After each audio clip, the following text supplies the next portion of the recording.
When government opened its land claims process, it received around 80,000 claims by the December 1998 deadline. An amendment to the Restitution of Land Rights Act allowed for the second round of land claims intended to run between July 2014 and June 2019. But a constitutional court ruling earlier this year found that amendment to be unconstitutional, affecting thousands of new land claimants.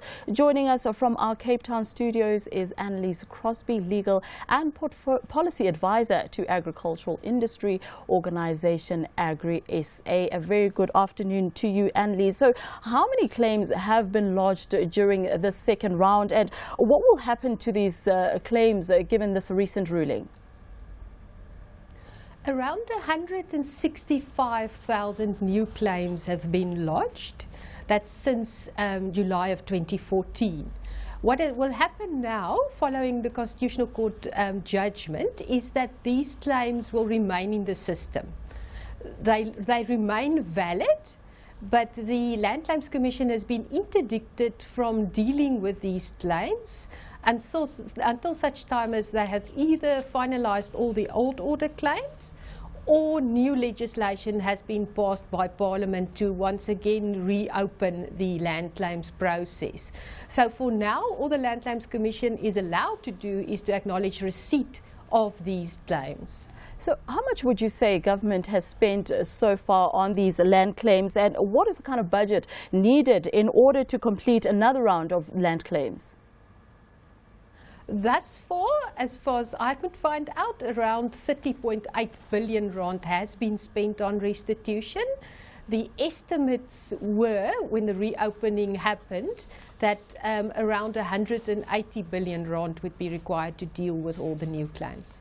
And looking at the thousands of land claims that have been lodged in both rounds, according to the Minister of Land Reforms, and there's more than 8,000 first-round land claims that are yet to be settled. What kind of impact will this have on the sustainability of the agricultural sector? What is concerning to us is that land claims cause insecurity. And that is bad for investment, because farming is a long-term business. Many of the crops you plant it now, but you only harvest in 7 or 10 years' time. So you need certainty as to what will happen over that period. So now with the new claims process, the uncertainty will prevail until all the new claims have been finalized, and gathering from how long it's taken to finalize the old ones, that can take us another 30, 40 years into the future with the uncertainty and the impact thereof on investment. Talking about uncertainty, and my intro was talking about the unconstitutionality of the second round. Why was the second round found unconstitutional?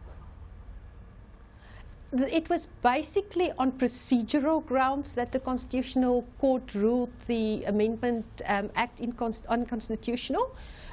What happened is that the second House of Parliament, the National Council of Provinces, did not follow the procedures for public consultation as required by the Constitution, and on that basis it was ruled unconstitutional.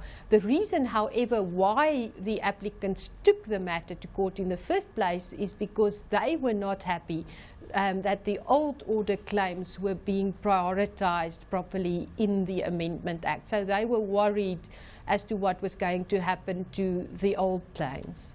So what happens next now, Annelize? Will we see attempts to have these land claims be reopened in a constitutional manner? Yes, certainly. From what I have heard in Parliament, the intention is to now again pass the legislation. It will once again have to go through both houses of Parliament, and it has to do so within the 24-month period. But certainly I think government intends to reopen the process once again. The Constitutional Court had no problem with the reopening as such in principle, only with a process that wasn't followed properly. So it is likely that we will see another Amendment Act, and that the 2019 period, because that's the new cut-off date, is likely then to be extended further. To what extent would you say government and business are working together in order to see land reform being passed or land policy being passed and executed? There is a lot of cooperation. Personally, I think there could be more. I think we could do better, but we are consulted by government on most of these policies.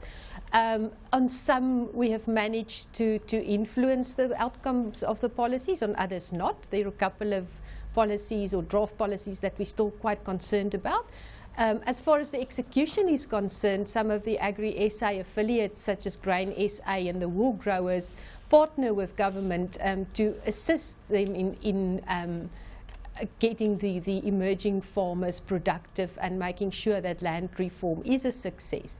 But there is probably room for even more cooperation and for a true partnership between government and the private sector. Well, we'll have to leave it there. Thank you so much for joining us. That was Annelize Crosby, Legal and Policy Advisor to Agricultural Industry Organisation Agri SA.